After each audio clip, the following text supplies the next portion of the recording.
Hello, everybody, and welcome to the Fortress Comic News, episode 116. I am one of your hosts, Chris, alongside, he is a brick house. He's Mike. Yeah, I can tell you planned that one because you had no idea I was going to use a brick background this week. I had a whole Easter thing going, but then the brick house came up, so. Oh, okay, you can say the Easter one for next week. So I hope everybody had a great Easter /420 / Good Friday of a weekend, all bundled into one. So if you're a holy roller and a holy roller of joints, then this was the weekend for you. I celebrated my 420 watching a lacrosse game. That was pretty interesting. Nice. So my brother-in-law plays for the Vancouver Warriors. And we went to go see him. The kids got to go into the locker room, and we got balls signed. Oh, this is like legit. Yeah, National Lacrosse League. Yeah.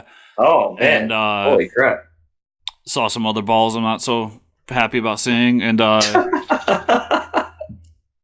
it was a good time though. So speaking of 420, and I guess that stuff's legal in Canada. So you were in Canada.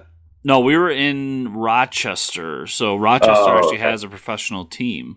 Oh, and, wow. It's mostly Northeast and Canada, from what if you can tell, I'm not a huge lacrosse fan, but... Yeah, me either. A lot of people at work have kids that play, and it seems to be like a Northeast thing.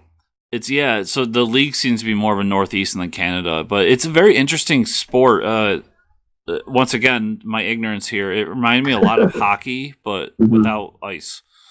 And you hit people with the sticks a lot more, I think. Yeah, there was a lot. They were beating the crap out of each other. Yeah, it's almost like those athletes are just they're almost boxers at that point because they just get hit so much. Yeah, it's I wouldn't even, the running and the shooting and scoring is one thing, but to just get whacked over and over again with a metal bar is like. Yeah, and they were legitimately brawling too. It was a fun time. I could see going to another one. It was a lot of fun. Yeah, hockey games are fun live too. So I can imagine. That's pretty cool though. Yeah. So you see me. I think I'm wearing the hat right now too. But you see me wearing some Vancouver stuff. That's why I got a shitload of Vancouver merch now. Nice. He's got all the swag. Awesome.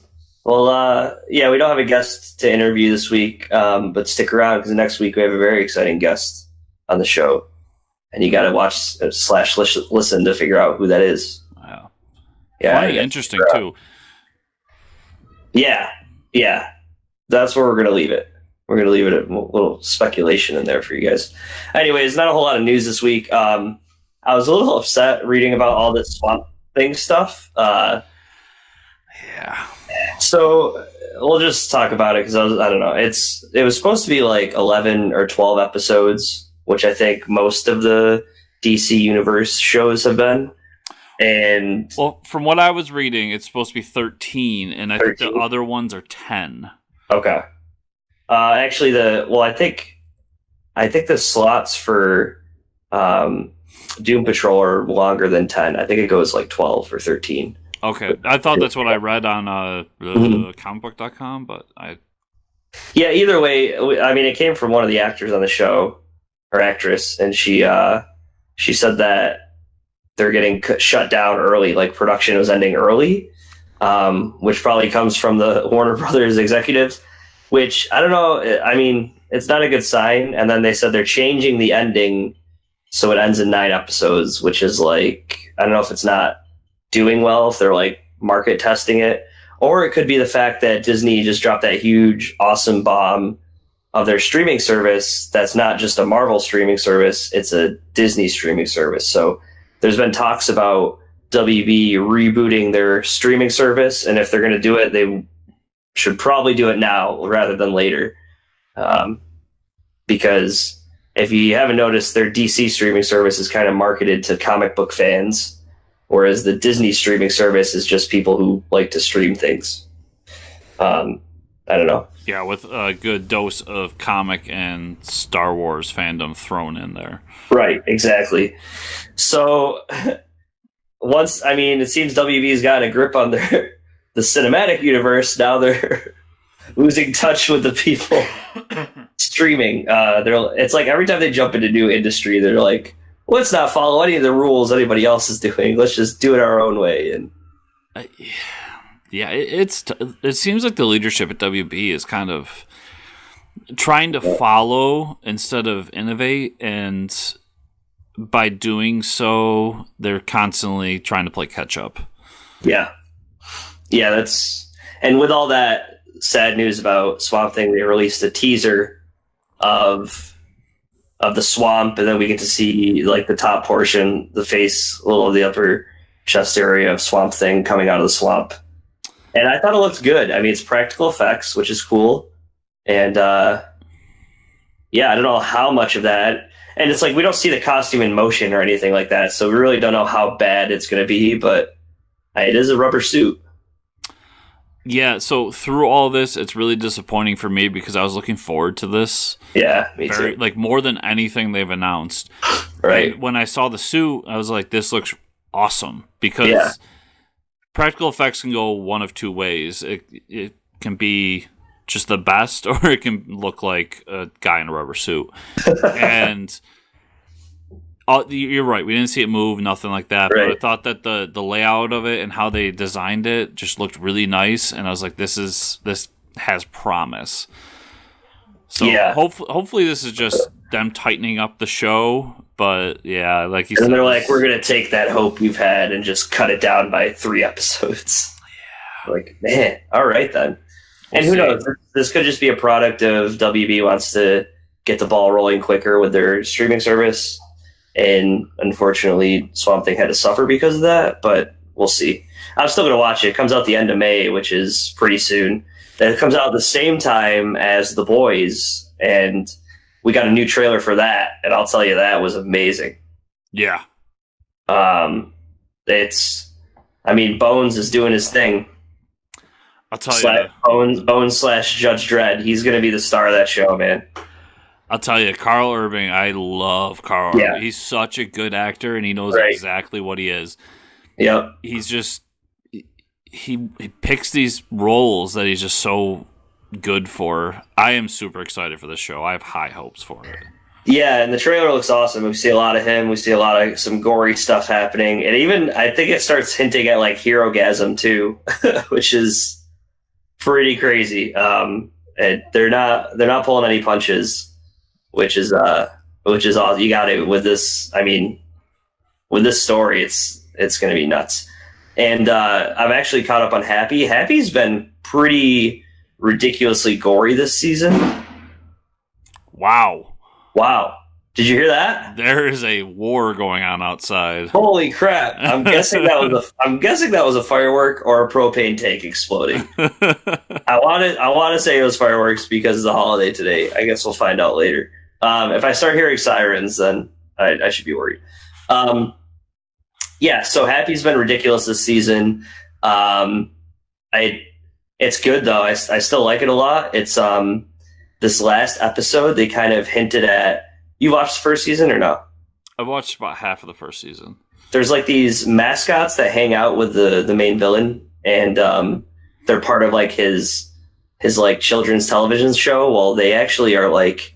There's some sort of alien race, I guess, and there's a scene where like, well, the cop from the last season had like shot and took a sample of the blood, and like the blood was actually alive, and it's like it like comes to life in the episode, and they start talking about like how those things are aliens, and it was like, oh man, now that you have Grant Morrison writing the second season, of course he's going to incorporate aliens somehow. We like joked about it. We're like, can't be a Grant Morrison without like some extraterrestrial beings like being behind all of it. So we'll see where that goes. It's gotten ridiculous. I mean, it's still a good show. The main actor is just so good. He's the reason I'm watching it. But yeah, he was my favorite part of it. I just kind of fell off because it was on Sci-Fi.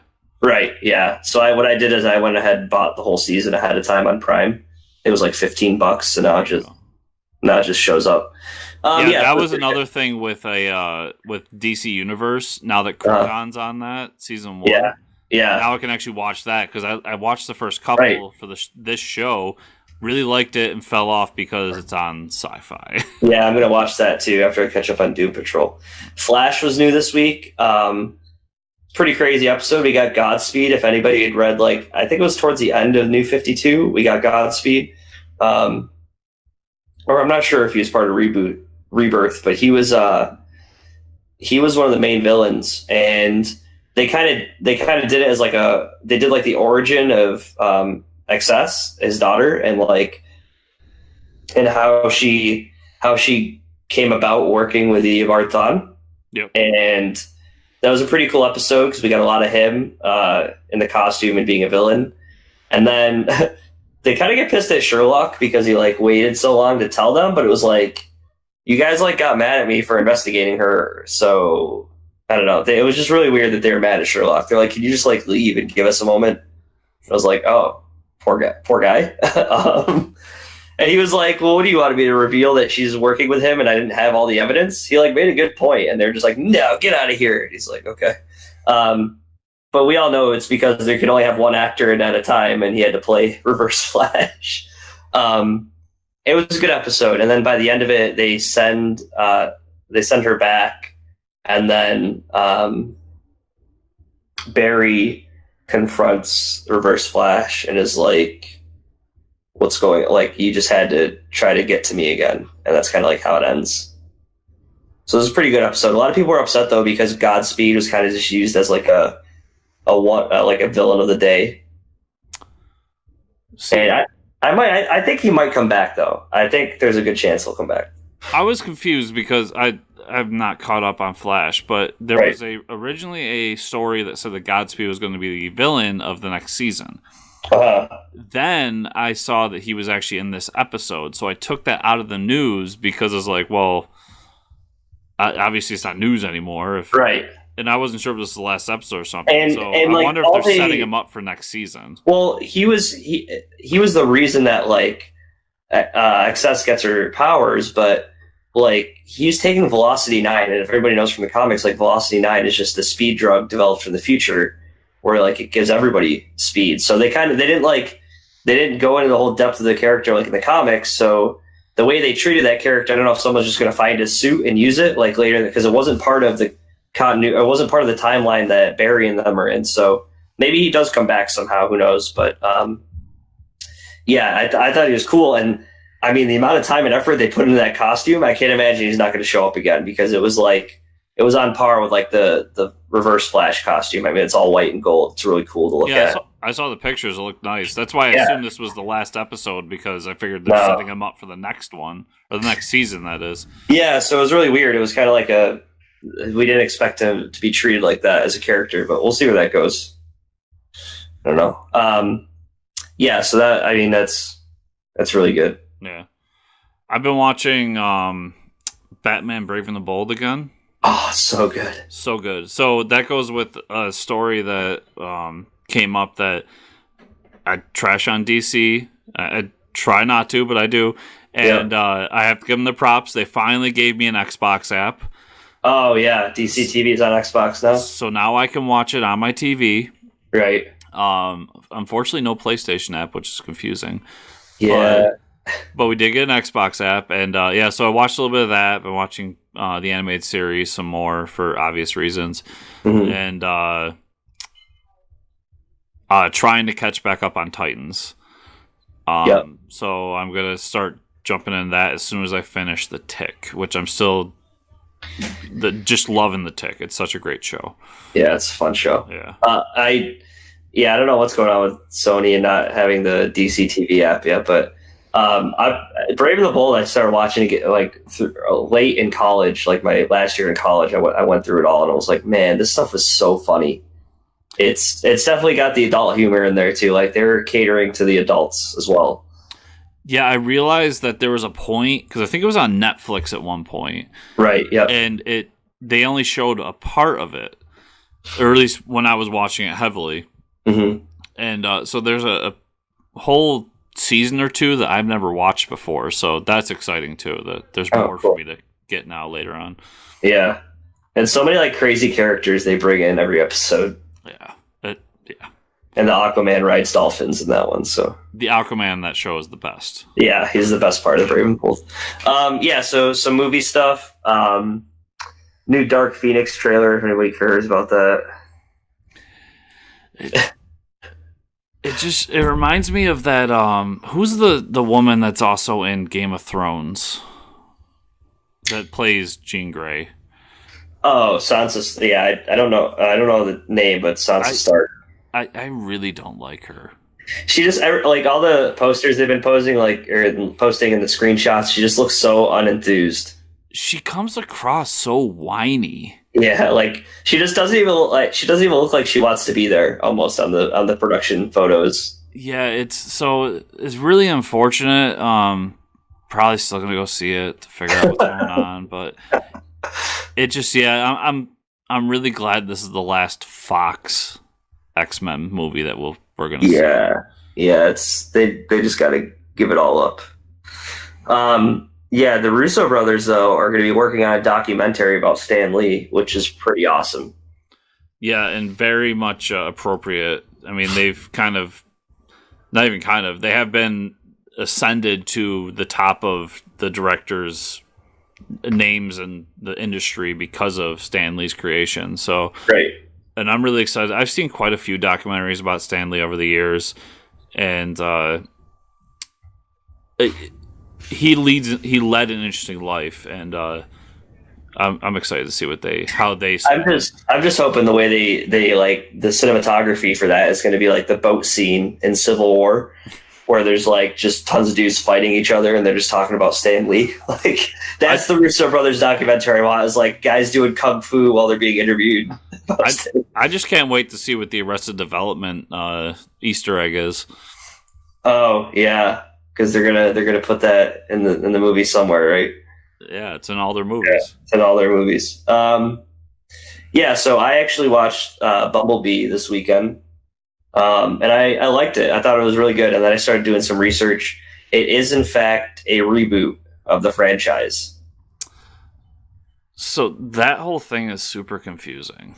They weren't going to reboot it eventually. Like, at first, they weren't going to reboot it. It was just going to be part of the universe. And then, I think because it did so well and got great reviews, they announced it. Hasbro announced it at their toy thing that they do convention. They said it is officially a reboot of the franchise. But then later on, they said that they are going to make a sequel to whatever the Marky Mark Transformers movies was. So I'd like The Last Night, was that the last one? I don't remember, but I was excited when I saw they wanted to reboot it with Bumblebee because I thought Bumblebee was really good. Yeah. But then I saw that news and I'm like, wait, are you going to do two different universes, or are you just confused about what you're saying? Yeah. It was really funny because like all the things that Michael Bay usually does with his Transformer movies are the reason like they weren't in this movie, and that was the reason why it succeeded. Like you had a strong female lead that they weren't taking shots, like camera shots of her ass starting every scene with. Like there wasn't a shit ton of lens flare when the Transformers are fighting because, hey, guess what? If you're a Transformer fan, you want to be able to watch the Transformer fight on the big screen. You don't want to see a bunch of lens flare, like camera flashes, and then like piles of metal hitting each other. It was awesome. And the Transformers were distinguishable between each other. They weren't just giant hunks of metal fighting each other. Right. Yeah, they had like an actual shape, and like, I don't know, there wasn't, Optimus Prime wasn't all chromed out. He was just like red like he usually is, like just one color, and he didn't have a fancy sword or weapon like that. He was using just a blaster like we all had with the toys. Like he would just come with like a generic blaster rifle. I was like, where's that Transformer? Oh, man, all right. Well, now Optimus Prime can just hold a regular blaster rifle. Thank you for showing me that. Yeah. There's little things like that. Plus, I mean, the camera shots were great. The story was great. And I actually noticed a Easter egg while I was watching the movie. The main character, when she's like working, one of the scenes where she's working on the car and she's wearing like a ripped vest, like a mechanic vest. And on the back of it says BFG. And this is like when she's starting to become friends with Bumblebee, which is a reference to the, is it the Big Friendly Giant? Is that the story? Oh, right? Really? It has to be, because I haven't looked it up yet, but like BFG is such a specific movie, right? And original story that's like a kid befriends a giant, right? And that's kind of what this movie was about. It was almost like an Iron Giant sense of camaraderie and adventure, and I really liked it. I think it deserves all the credit that it got. Yeah. The only thing I'll still get it for is, like, it's a Transformers movie. We don't need humans. Right, I know, yeah. But that aside, you had to have somebody on the poster. I get it. Right. It was still really good, yeah. You're right. Yep. And then there's a rumor that we are all excited about Suicide Squad 2 and how, because James Gunn was directing it, that he pulled Batista in. And the rumors are happening that Batista's not in the movie anymore, but they're going to be replacing him with John Cena, which is fine. Maybe it's just like Batista's like, oh, I don't want to be in another superhero franchise. Maybe he just wants to do other stuff. Who knows? Yeah, I thought I read it was a conflict of schedule, but I'm down for John Cena. Like, I really like John Cena as an actor. Like, we were just talking about Bumblebee, and I thought he was really good in it. Yep, he was. And the role that Batista was originally up for isn't, it's not like a huge acting chop role. Yeah, so, right. So I'm down to see what he has. I hope it's true. Yeah, I think he's up there. There's like the three main ones are Batista, The Rock, and John Cena. So yeah, we never got The Rock somewhere else. Yeah, Rock's going somewhere else. Yeah, and then we got one piece of comic news we had talked about before that. AOC was getting her own special one shot, and now Bernie Sanders is getting his own one shot comic book, which I don't know. Has the other one even come out yet? I don't know. Oh, okay. Maybe they got pre-orders for it, so now they're like, oh, who else can we make money off of? Let's put Bernie on there. So that's just them doing their thing. My two hot takes are the title is fantastic. Talk Bernie to me. Yeah, that's funny. And my other hot take is, God damn it, Devil's Due, I want Squarriors. Stop dicking around with all this political crap. Give us Squarriors. I know that Team Ash has Squarriors done. I know it. Yeah. I have inside sources called Twitter. Yep. Give me Squarriors. What's going on? Maybe we just got to get Devil's Due on here. Yeah, someone at Devil's Due, come answer my questions. Squarriors was like, man, that's Deep Cuts reference. What episode was that? Like episode 10 of the podcast? That was a while ago. Yeah, that was like one of our first episodes. That was before Volume 2 came out, I remember. Wow. Long time ago. So if anyone remembers that good old interview from back in the day, Chris is still waiting for that book. Volume 2. They've published half of it. Published the rest of it. Anyways, let's talk about what we read this week. Tell you what I didn't read. Oh. Was Squarriors. All right. Well, we can talk about what we haven't read. I haven't read any Marvel book that came out. Actually, I read all but one. Well, I haven't read all but one. I read Guardians of the Galaxy this week. I've actually been reading a lot of Doom Patrol. I love the DC app for comics. I think it's worth it just for all the comic book collections. I have all these collections. Like, I have the omnibus of Doom Patrol. But for me, dude, it's like I'm not just gonna lay in bed with my omnibus and the thing weighs 25 pounds. I'm not gonna all right, well, what page was I on? Start flipping through 300 pages. This thing is just not. It looks nice on my shelf, but other than that, I'm not just gonna sit here and read it and feel like I have I'm holding the Book of Eternity or something. That's every time I go to pick up my War for Atlantis Marvel crossover omnibus. That I think I got for $20 at Free Comic Book Day. Right. I was just I want to read this. And then I pick it up. It's this is a novel. And then you get when you get halfway through it, the pages are there's such a big bend in the pages because there's so many pages. You can't even see the full comic anyways. So it's well, these pages might be in HD, but I can't even see maybe 10% of the page that's cut off by the binding. Anyways, it's omnibus problems. It's just a lot simpler to. I'm almost on like issue 30, I think, of Doom Patrol, and it's Grant Morrison starting to get Mr. Nobody more involved in the story, and it's getting really weird because it is Grant Morrison. But it's a great series. I did read Guardians number 4. Guardians of the Galaxy number 4 came out. Yeah, you did. Pretty crazy issue. I mean, I didn't know we were gonna like. It kind of jumps right in with Gamora showing up. Like they land on the planet where Rocket Raccoon is. The Guardians do, at least, and they basically convince Gamora, like, okay, like Groot does. Groot's like, hey, I missed you, but let's go kill Rocket later. We got some other issues going on with everybody's trying to look for you because of Thanos and his like last will and testament. And she says it's all a hoax, right? But do you believe her? Yeah, so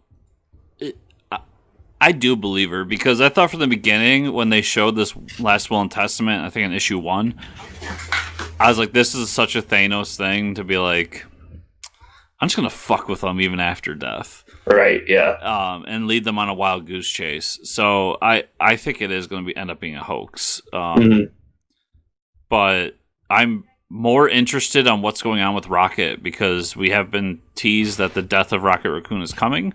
Yeah. And we don't know why Gamora is there potentially protecting him. Yeah, it's a really strange scenario, and I like it a lot. Mm-hmm. And then we get a potential death at the end of the book. Yeah, that was pretty shocking. After being all grumpy about Gamora being on the ship, Peter sacrifices himself to save Gamora and gets shot. So he gets shot. She gets shot by Gladiator's like heat vision, which I don't think I ever knew he had heat vision. But he does have it. Oh yeah, Gladiator is basically Superman. Yeah. But yeah, so that's how the issue ends. So is he alive? Is he dead? Find out next time. Spoiler alert, he's alive. Yeah. I think he's on the cover of the next issue. So yeah, I mean, it's a comic book. You can't kill Peter Quill that easily. Justice League number 22, I believe the number was. This issue.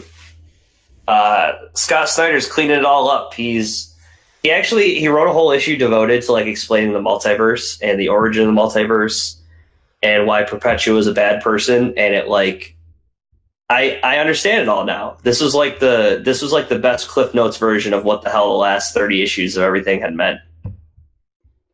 And I enjoyed it. It was like the whole backstory for Perpetua talking with the 3 sons she makes, the Monitor, the Anti-Monitor, and the World Forger, and the reasons like they hold the place that they do, and why we got an explanation of why the Anti-Monitor and the Monitor hate each other, because basically the story is told that the Monitor had realized what Perpetua was doing was building Earth and this multiverse out of her own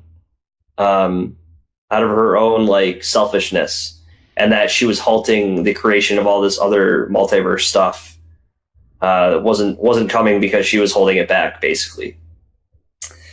She had not been yet judged for her actions, and lo and behold, the reason for the Source Wall is to hold back the judgment of the multiverse. Well, the Monitor's like, all right, well, I'm done listening to orders from you, opens up the Source Wall, sends a message, Perpetua gets judged, sent away, and then being that she's sent away, I think all her changes are kind of null and void now, to where they're like, okay, now we're going to let the multiverse grow on its own. But also the Anti-Monitor is stuck with like he's got nothing. He has nothing to observe. There's nothing left. And that's kind of why he is pissed. He's like, well, you're the Monitor. You're watching all these worlds expand and evolve. It's like, what have I got? He's like, well, that was a sacrifice I had to make. So that was the whole setup of like why they hate each other. But there is a higher power, higher than Perpetua, and it's part of the Source Wall, I guess, that lays judgment on everything. I thought it was pretty cool. I don't know. His name is Jesus. Yeah. On this Easter Sunday. I thought it was cool just because it kind of explains the crisis events that are like, it's just like the anti-monitor, the monitor, like being salty at each other. He's like, well, I'm going to remove the multiverse. And he's like, well, I'm going to create the multiverse. You know what I mean? Like, it's just these two brothers bickering over each other.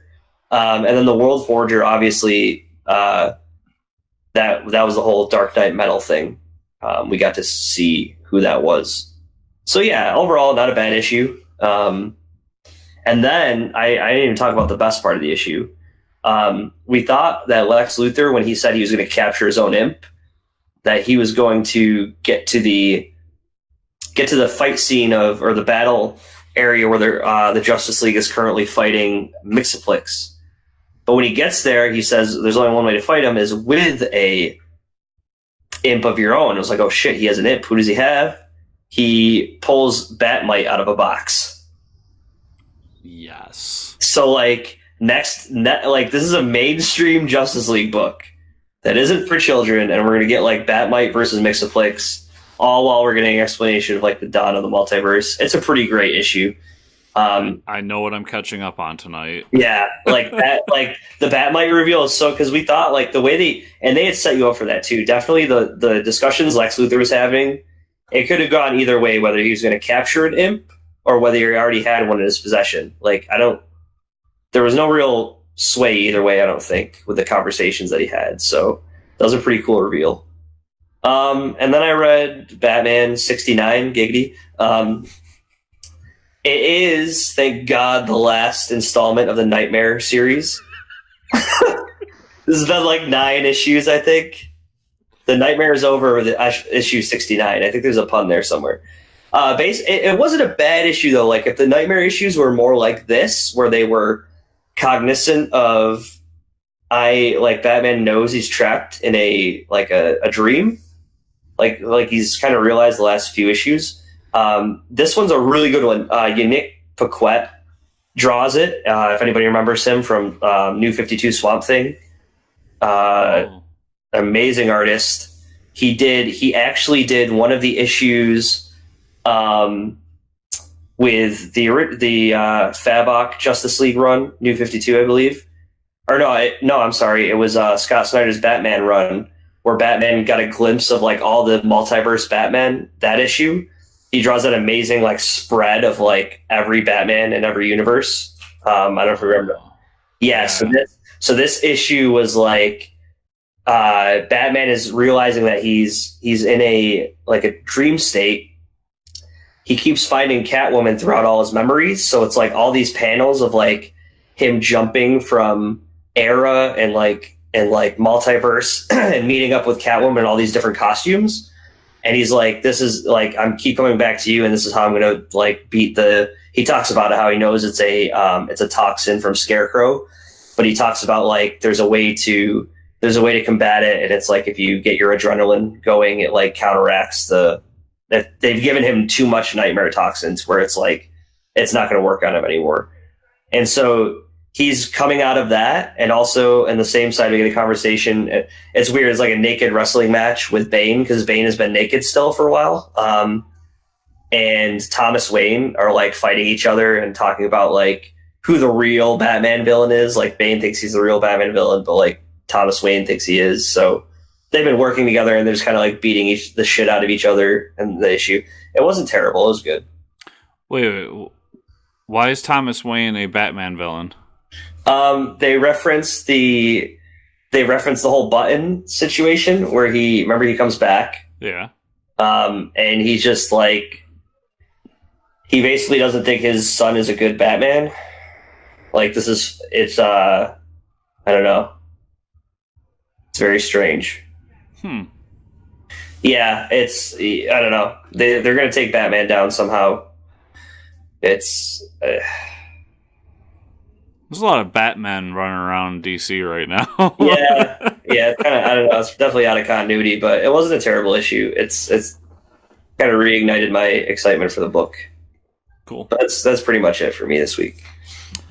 So first I have Spider-Man: Life of issue 2. This one takes place in the 70s, and it's the birth of the Hobgoblin. Oh, nice. I really like how they're setting up this universe as Peter's, growing in real time, and how different events in our world affect this world. So you've got kind of the conflict going on overseas in Vietnam still, and all the heroes that are over there doing their thing. And we open up this issue with Flash Thomas had died while in combat. And Mary Jane is married to Harry at this point, and Gwen Stacy and Peter are married. And Mary Jane knows that Peter is Spider-Man. She's found it out through different means, and there's a real anger between them because Mary Jane's like, why weren't you over there? Why didn't you save our friend Flash?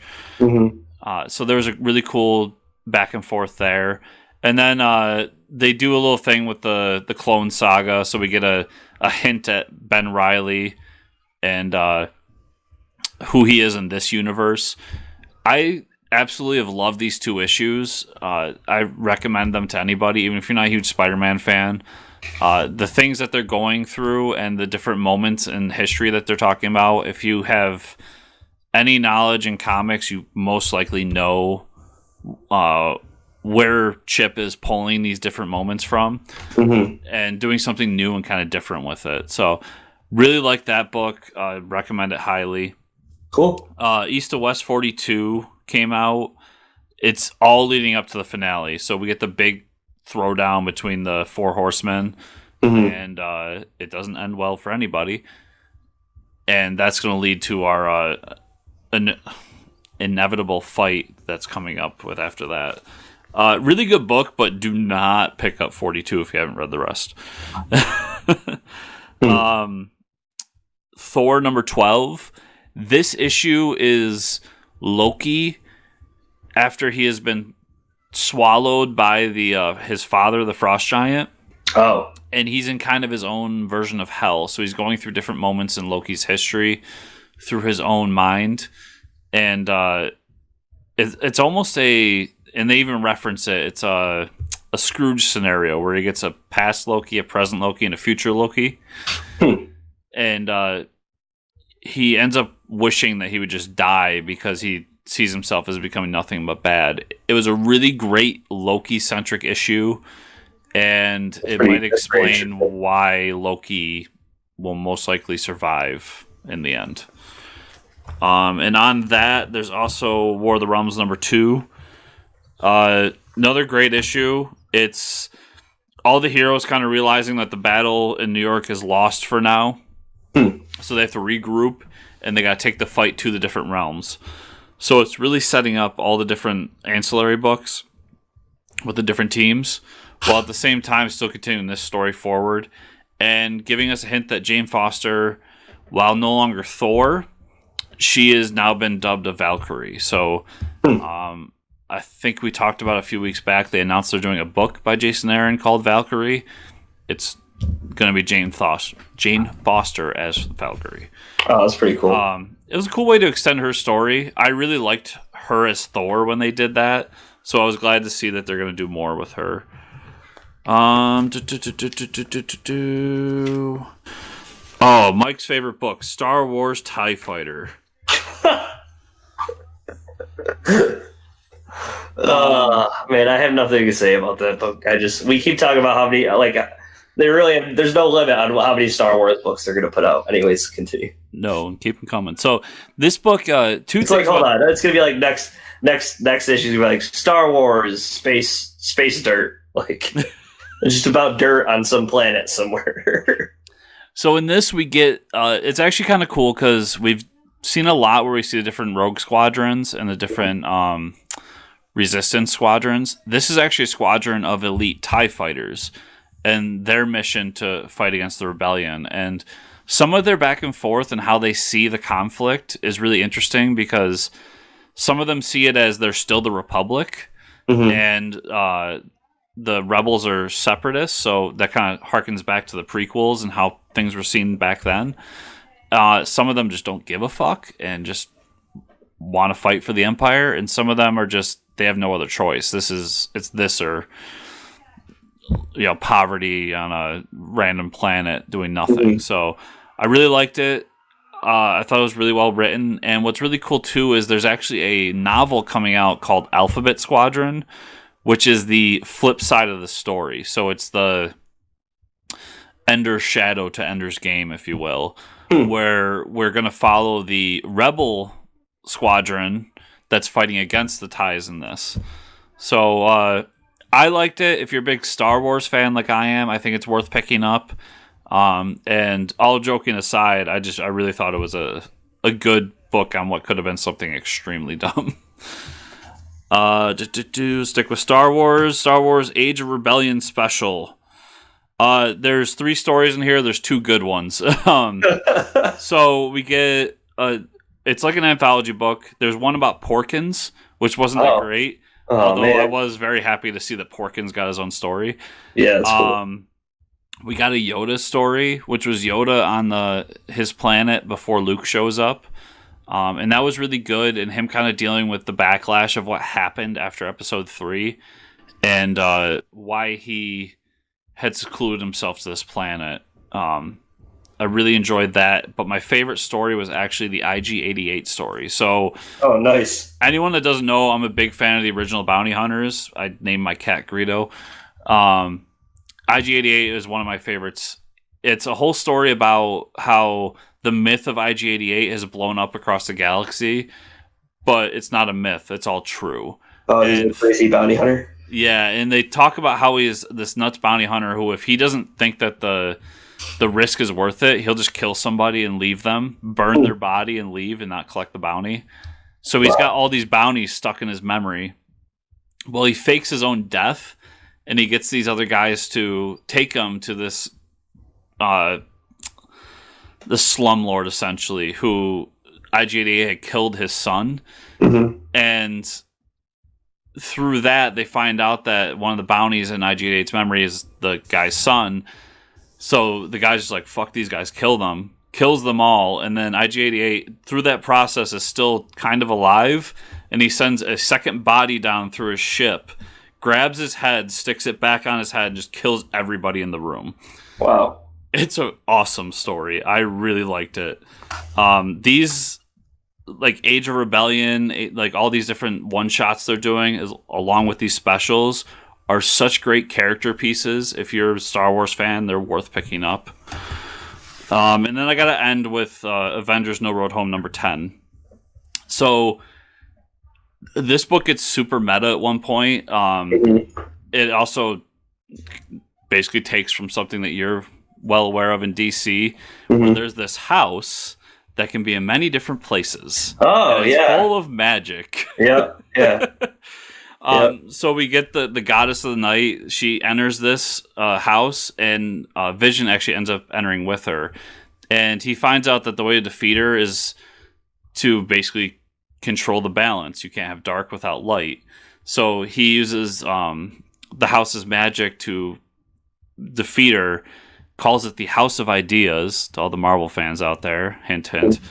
And comes out the other side, and all the heroes have become better for it. So if you remember at the beginning of this, it started with Mount Olympus being destroyed and all the gods being killed. Well, we get kind of a rebooting of Mount Olympus at the end of this. So they're more similar to how Thor is. So now Mount Olympus is actually its own planet out in space, and Zeus has been reborn. So Hercules is now out in space doing his thing, and I really hope that he gets his own book with this and they do something, because I liked where they left him off more than anybody else. They can't just throw them all in continuity like that and not have a book about it. Yeah, so it was very interesting how that ended up, and then all the other characters, Vision and Wanda, end up back with where they were at. And then Conan is stranded in the Marvel Universe now, and he decides that he's going to go up to the Savage Lands and live there, which makes sense. And it shows him kind of fighting different monsters, and he ends up razzling a T-Rex at the end of it. So nice. It was really good 10-issue series. Recommend it for any Marvel fans, because I feel like it's going to have repercussions moving forward. Cool. And that was everything. So, Mike, if people want to find you on the internet, where's the best place for them to go? Fortress Ricker on the Twitter. Being a little more active or trying to be. Where can they find you, Chris? Why, you can find me at Fortress Chris on Twitter, and you can find the show at FCN_official or FortressComicNews.com, where everything we do is right there on that handy-dandy website. Remember, everybody, if you like the show, you want to support us, patreon.com/FortressComicNews. It's a great place to do it and get my other show, the Bat Friends podcast, 3 days early. Also, if you're listening to us, remember to give us a review on iTunes or any other podcast subscription service you're using. If you're watching us, give us a thumbs up down below and subscribe to the channel. So thank you, everyone, for listening. And we'll see you all next week. Bye. We'll be on the other side of the end game next week. Oh, no. One of us won't be here. Who will it be? 50-50. Come back next week and find out. Oh, snap. Get it?